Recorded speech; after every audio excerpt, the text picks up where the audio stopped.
Bonjour, je suis Gabrielle Martin, je travaille à l'Université de Toulouse en tant qu'enseignante-chercheuse et je vais vous présenter les résultats d'un suivi de la flore sauvage en France, le programme Vigiflore. Donc 15 ans de données qui ont révélé des réponses des espèces de plantes au changement climatique et au déclin des insectes pollinisateurs.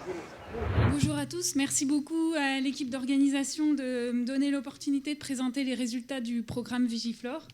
Donc, l'objet de cette présentation, c'est de montrer dans quelle mesure les données de 15 ans de suivi de la flore sauvage sont un outil efficace pour mettre en évidence les effets des changements climatiques et du déclin des insectes pollinisateurs. Et donc c'est un travail que je mène en collaboration avec Solène Agnew, Nathalie Machon et Emmanuel Porcher du Muséum national d'histoire naturelle. Alors pendant longtemps, les chercheuses et chercheurs se sont intéressés à essayer d'évaluer l'impact des pressions humaines sur les espèces rares et menacées notamment. Et ça, c'est lié à deux raisons. Une raison pragmatique, c'est que étudier les espèces rares, les populations d'espèces rares, c'est travailler sur un espace restreint, donc des populations qui sont localisées. Et la deuxième raison, c'est une raison conceptuelle, c'est que donc étudier les espèces en voie de disparition, donc au bord de l'extinction, c'était un paradigme fondateur de la biologie de la conservation. Et donc il est plus aisé de percevoir des déclins d'espèces à certains endroits donnés que de percevoir des variations d'abondance d'espèces plus communes. Mais ces espèces donc, qui sont rares et menacées, elles représentent une part faible de la biomasse totale végétale par opposition aux espèces communes. Et dans ce cadre-là, donc, les espèces communes, elles représentent une part importante de la biomasse totale végétales et donc elles constituent la composition de nos paysages, elles structurent donc les communautés et elles assurent la majeure partie des fonctionnalités des écosystèmes. Et donc pour étudier les espèces communes, le défi c'est de récolter un grand nombre de données de façon standardisée dans l'espace et dans le temps pour permettre des comparaisons spatiales et temporelles.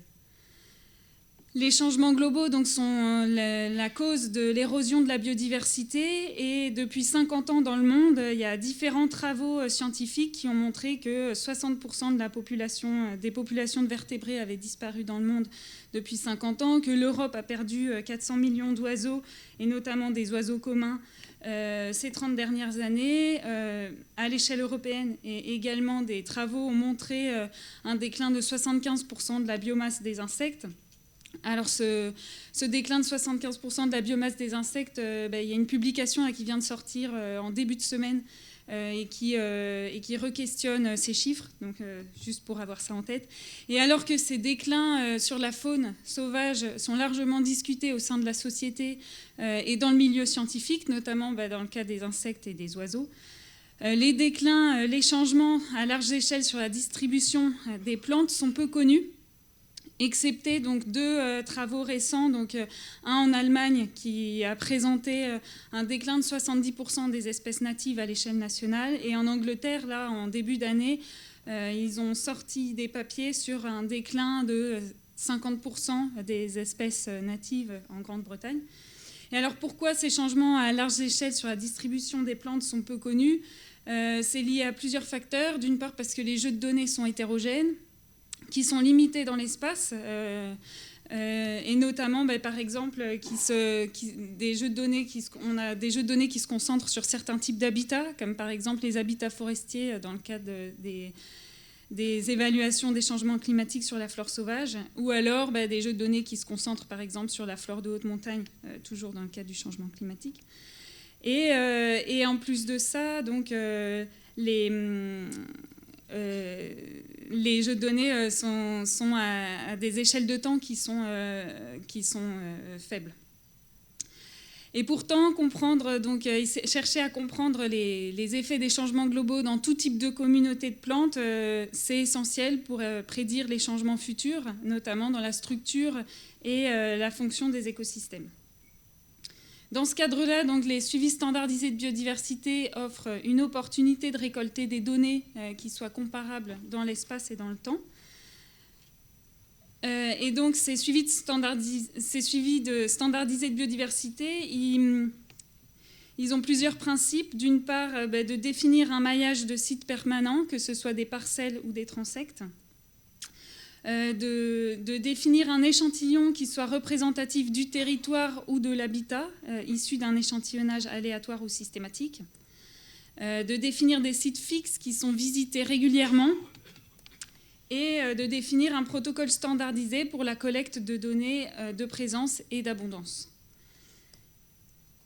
Et alors, ces suivis standardisés de la biodiversité, ils ont montré qu'ils étaient capables, c'était des protocoles qui étaient capables de mettre en évidence des changements subtils au sein de la composition des communautés ou sur les tendances temporelles des espèces communes. Et notamment, un exemple ici tiré des données oiseaux en Grande-Bretagne. Donc ici, c'est l'aire de distribution d'une espèce, le bruant jaune, une espèce commune qui a été... qui est donc la carte de l'aire de distribution qui a été proposée pour la période 68-71 et puis 20 ans après pour la période 88-91. Et donc ce qu'on regarde quand on compare ces deux cartes, c'est qu'il n'y a pas beaucoup de carrés au sein desquels on n'a plus retrouvé l'espèce, donc la carte est à peu près similaire.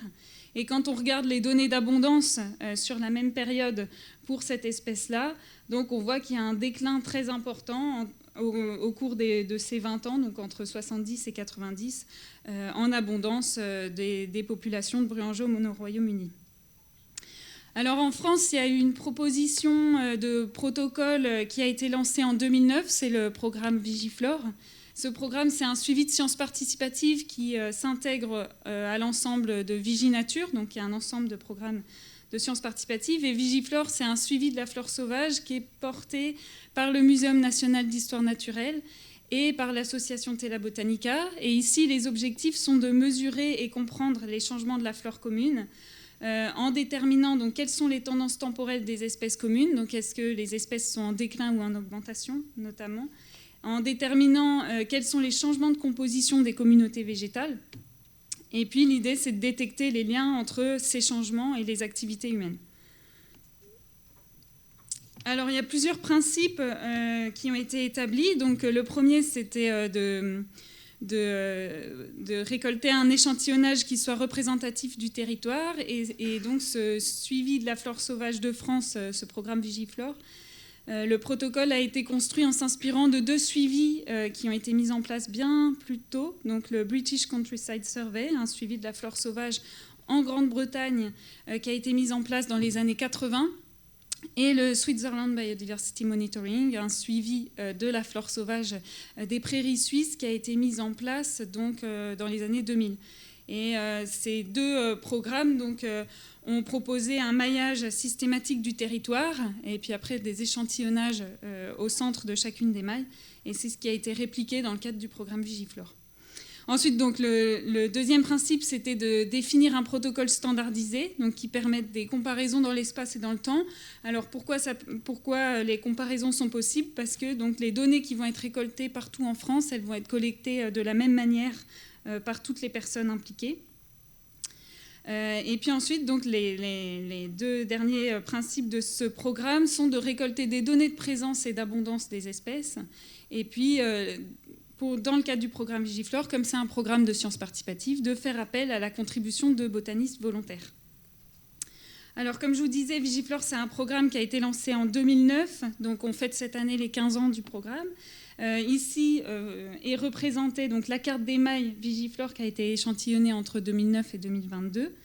Donc vous voyez qu'il y a certaines régions où il y a l'échantillonnage est plus important que dans d'autres régions. Donc comme là, il y a des participants de toute la France, si vous êtes intéressés, n'hésitez pas à contribuer. Notamment, on est intéressé par des contributions dans les régions où on n'a pas beaucoup de sites suivis encore. Et l'unité du programme Vigiflore, donc c'est une maille qui est représentée là-bas, un carré de 1 km de côté. Et donc depuis 2009, il y a 428 vigifloristes qui ont envoyé des données en France, au moins une fois. sur 715 mailles qui ont été échantillonnées. Et au sein de chaque maille donc, ont été définies 8 placettes. Et les placettes, c'est des rectangles de 10 mètres carrés, donc 10 quadrats d'un mètre carré, au sein duquel le protocole propose de faire des relevés de présence de chacune des espèces dans chacun des quadrats. Alors l'objectif avec ce protocole, notamment de faire des relevés sur 10 mètres carrés, c'est bien sûr pas d'avoir une évaluation exhaustive de la flore d'un habitat. L'objectif là, c'est de pouvoir répéter un même protocole dans différents types d'habitats et partout en France pour pouvoir faire des comparaisons.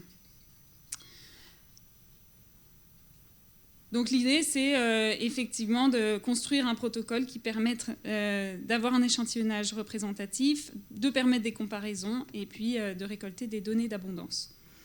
Alors depuis 2009, c'est 2623 espèces qui ont été échantillonnées dans les placettes Vigiflore, appartenant à 856 genres et 158 familles botaniques. Dans la base de données, on a 89% d'identification au niveau spécifique à minima, voire infraspécifique. Et la base de données elle représente à peu près 150 000 observations. Alors, parmi les espèces les plus échantillonnées, on a des espèces que vous connaissez sûrement tous très bien, le lierre, la ronce, le régras anglais, le dactyle aggloméré, le plantain lancéolé et le gaillet gratteron, par exemple. Et puis, on retrouve aussi quelques espèces qui sont échantillonnées. Par exemple, là, j'ai mis des exemples d'espèces échantillonnées une fois depuis 2009, donc des espèces qui sont plus rares ou plus localisées à certains milieux. Donc, dans l'idée du programme Vigiflore, c'est d'inventorier la flore sauvage, mais par construction, le programme, quand on participe, on va inventorier, les espèces communes vont être les plus inventoriées. Donc avec les données, on mène plusieurs types d'analyses pour essayer de comprendre quelles sont les réponses de la flore sauvage aux changements globaux. Et on peut, avec ce type de jeu de données, on peut mener des analyses donc, au niveau des communautés. Donc là, j'ai représenté l'exemple d'une communauté en milieu agricole, où là, on va prendre en compte toutes les espèces au sein des parcelles qui ont été échantillonnées, et on regarde comment la composition des communautés change au cours du temps au sein des habitats, où on peut aussi mener des analyses au niveau des espèces. Et là, pour faire ça, donc, on sélectionne les espèces pour lesquelles on a le plus de données, donc les espèces les plus communes en France. Et on peut calculer leur tendance temporelle et ensuite voir est-ce que les changements qu'on détecte sont liés à certains caractères particuliers. Alors dans les types de caractères, on peut prendre en compte, notamment c'est ce qu'on a fait ces dernières années, c'est de prendre en compte les traits d'histoire de vie des espèces. Et dans les traits d'histoire de vie, c'est des paramètres physiologiques ou écologiques de préférence des espèces qui déterminent leur installation et leur développement dans un espace donné.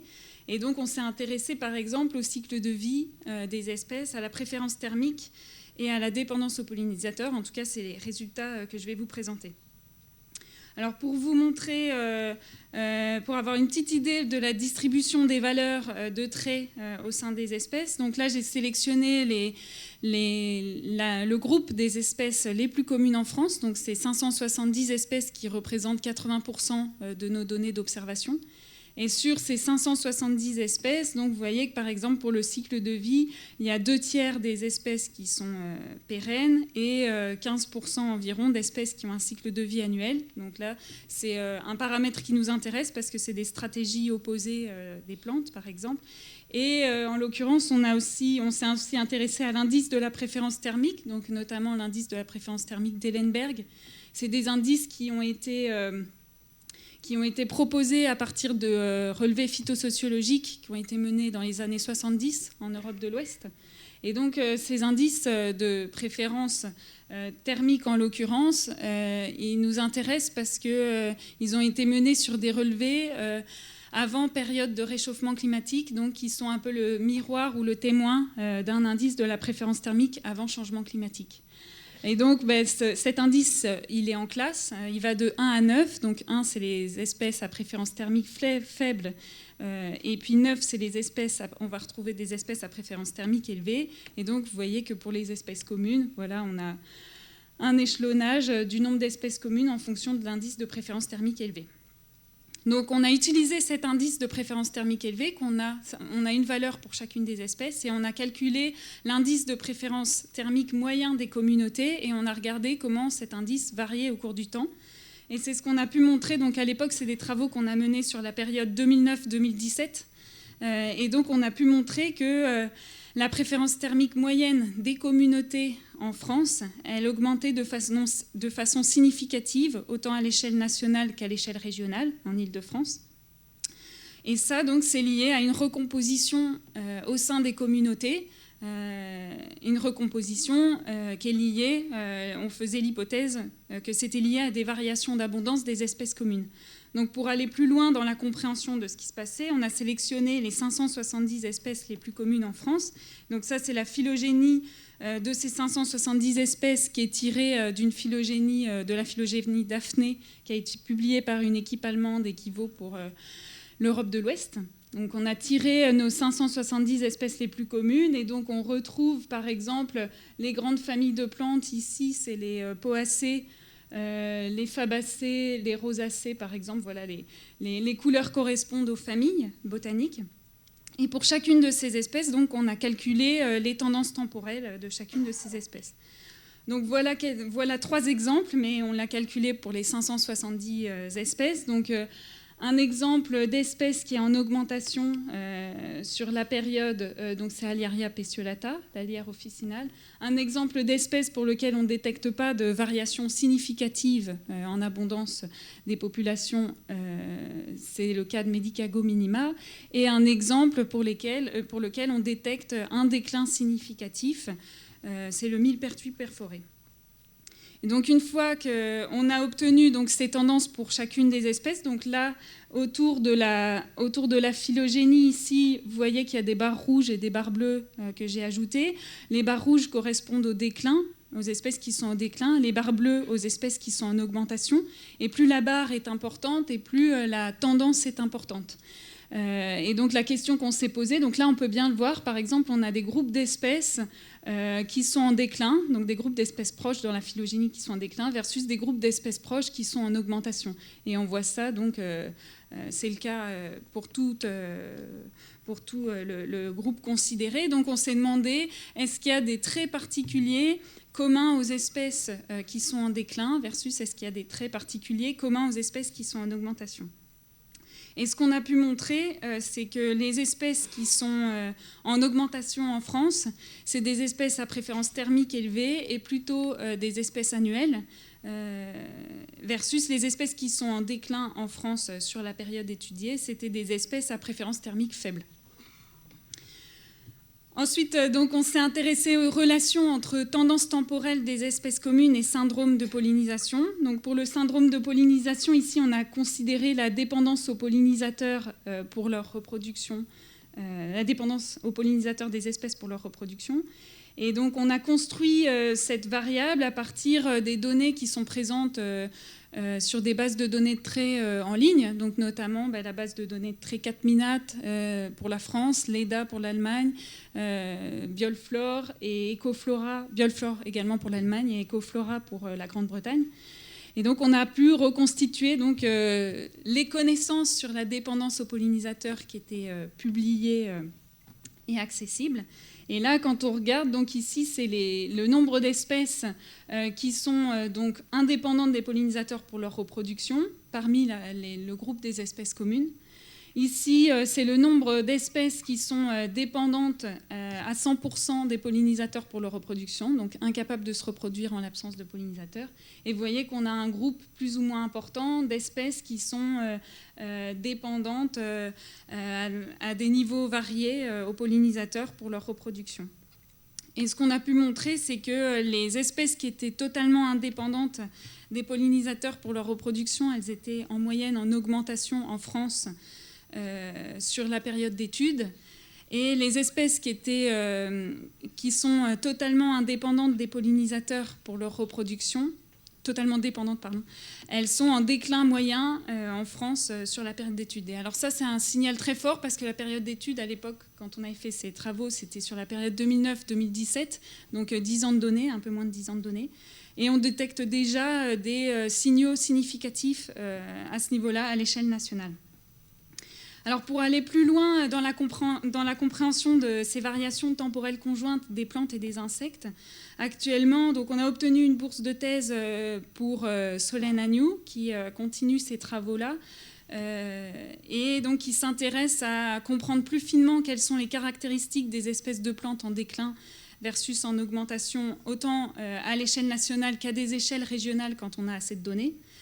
Et puis elle va chercher à comprendre quelles sont les conséquences des changements de la flore sur les ressources disponibles en termes de nectar et de pollen pour les insectes pollinisateurs. Et là, l'idée, c'est de concevoir une carte de distribution des ressources disponibles dans l'espace et dans le temps pour identifier les espaces où il manquerait de ressources disponibles à certains moments donnés pour des insectes pollinisateurs, où on pourrait privilégier des actions de conservation, par exemple. Et puis, le troisième point, c'est d'étudier quelles sont les relations entre tendances temporelles des plantes et tendances temporelles des insectes en lien avec les changements globaux.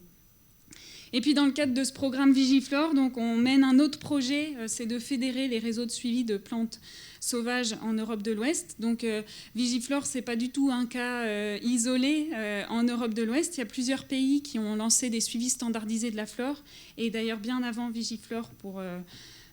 souvent. Donc au Royaume-Uni, il y a le British Countryside Survey qui a été lancé en 1980 et qui a montré notamment des travaux importants sur l'effet de l'eutrophisation des milieux sur la flore sauvage. Ils ont lancé un deuxième programme en 2015, c'est le National Plant Monitoring Scheme, qui est un programme de sciences participatives, là aussi, un suivi de la flore sauvage de sciences participatives, du même type que Vigiflore. Ensuite, en Espagne, donc, les collègues ont lancé un programme en 2010 qui s'appelle Adopta una planta, qui est pareil, un suivi de sciences participatives de la flore sauvage en Catalogne, qui a vocation à s'étendre à toute l'Espagne.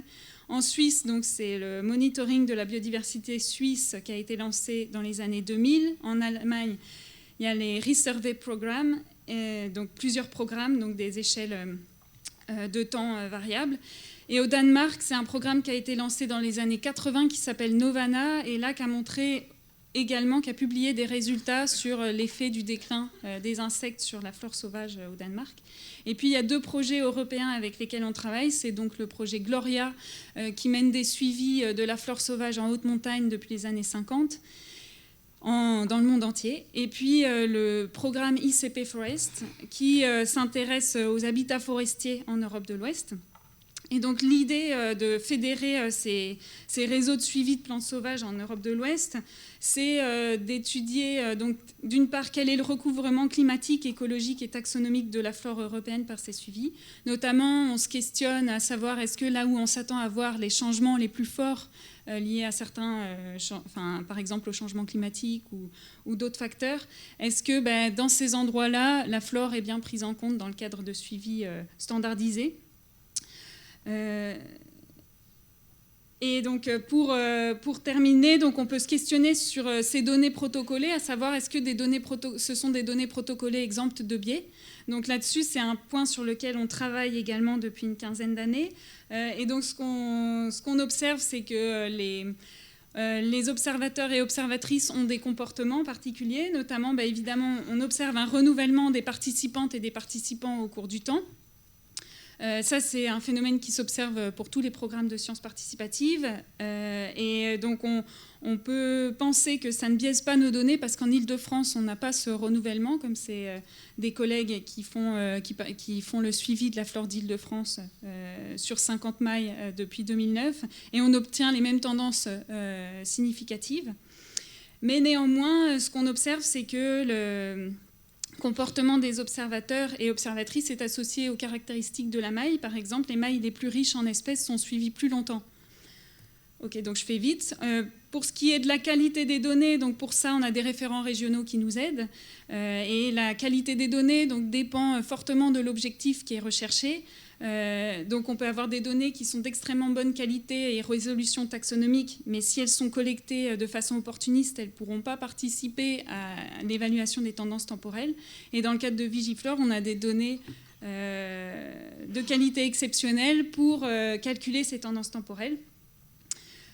Donc je vais passer sur les biais de détection et l'analyse de la pression d'échantillonnage, comme je manque de temps. Et si donc, vous voulez contribuer, ou si des personnes veulent contribuer au suivi de la flore sauvage, donc il y a deux manières possibles. Ces données de sciences participatives, elles sont toutes libres de droit. Donc c'est tout à fait possible de contribuer à répondre à des questions de recherche en écologie en travaillant sur des données déjà collectées. Et puis, l'autre façon, c'est de collecter des nouvelles données, en tout cas nous aider dans ce suivi. Et là, pour ça, sur le site internet, c'est possible de choisir une maille. Je remercie donc mes collègues de l'équipe Vigiflore, Emmanuel Porcher et Nathalie Machon, qui sont professeurs au Muséum national d'histoire naturelle. Solène Agnew, qui est doctorante dans la même institution, Éric Mottard, qui participe à l'échantillonnage de la flore sauvage en Île-de-France, qui est à l'Institut d'écologie et des sciences de l'environnement à Paris, et Éric Barada, qui est le concepteur de la base de données Vigiflore. Donc vous voyez que je remercie l'ensemble des vigifloristes, dont certains sont présents dans la salle, pour leur dévouement et leur envoi de données. C'est une photo des dernières rencontres Vigiflore qu'on a fait l'année dernière, et cette année, on fête nos 15 ans au lac du Salagou dans 15 jours. Donc si certains sont intéressés, n'hésitez pas à venir me voir. C'est un week-end qui sera offert à tous les participants. Et enfin, pour terminer,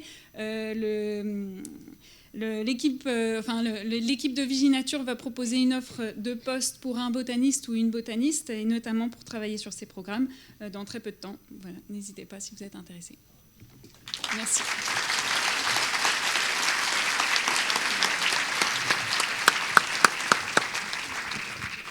Merci beaucoup. J'imagine qu'il y aura des questions. Merci.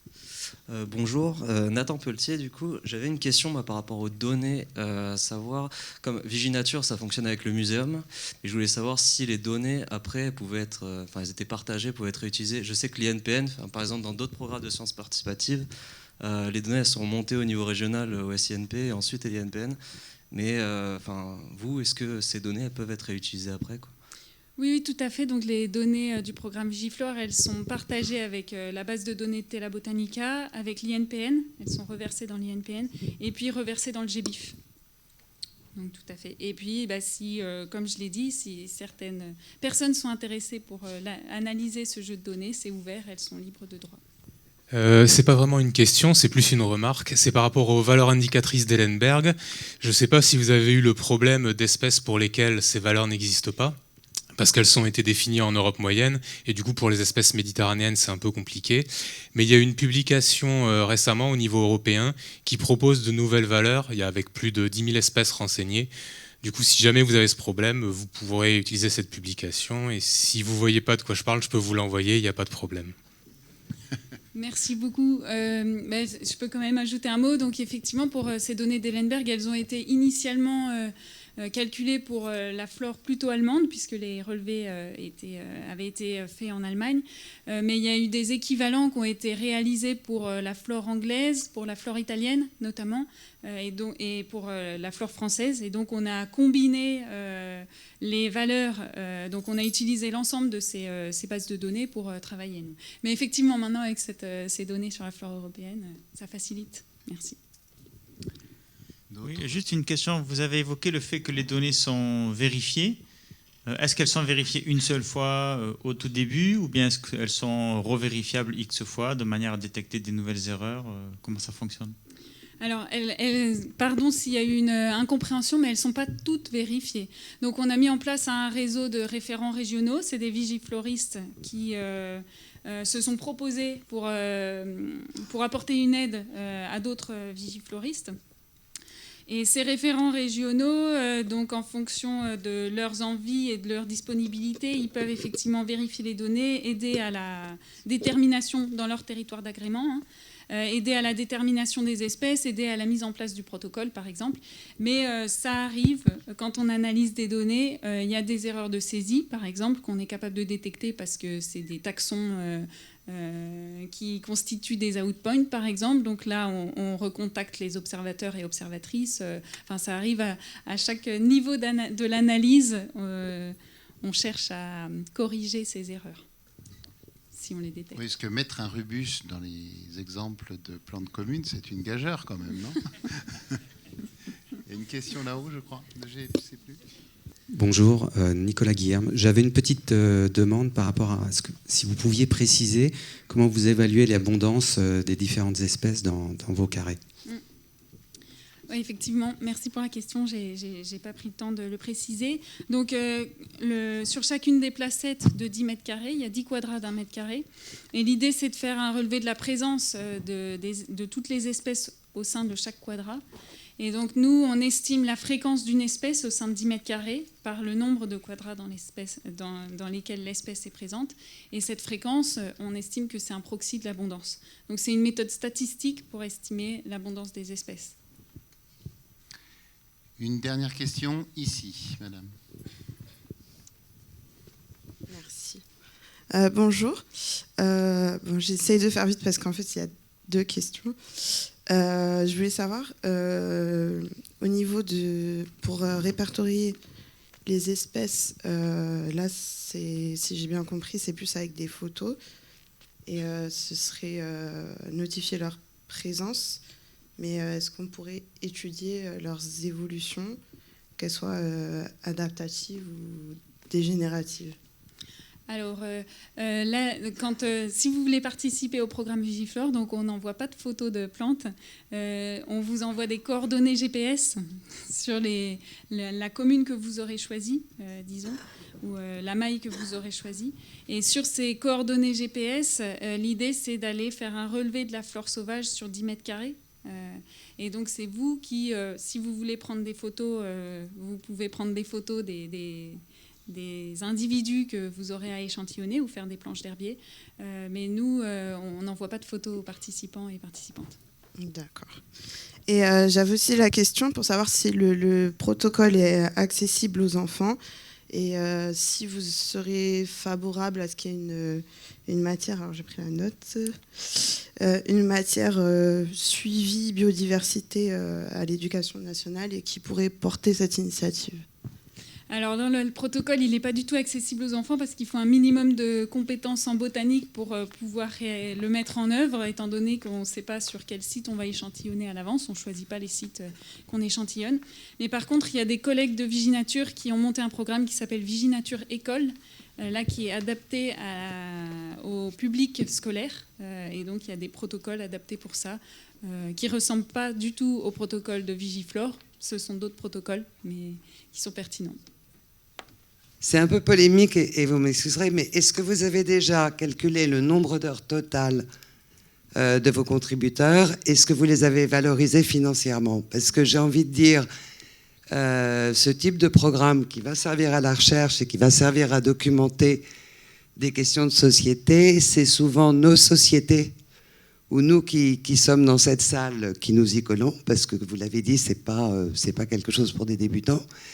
Et en fait, on est en train d'apporter une ressource à l'État et à la recherche qui n'est pas grandement valorisée, on va le dire, au niveau national, dans ce qu'elle répercute sur les botanistes de terrain, sur les CBN et sur nos associations.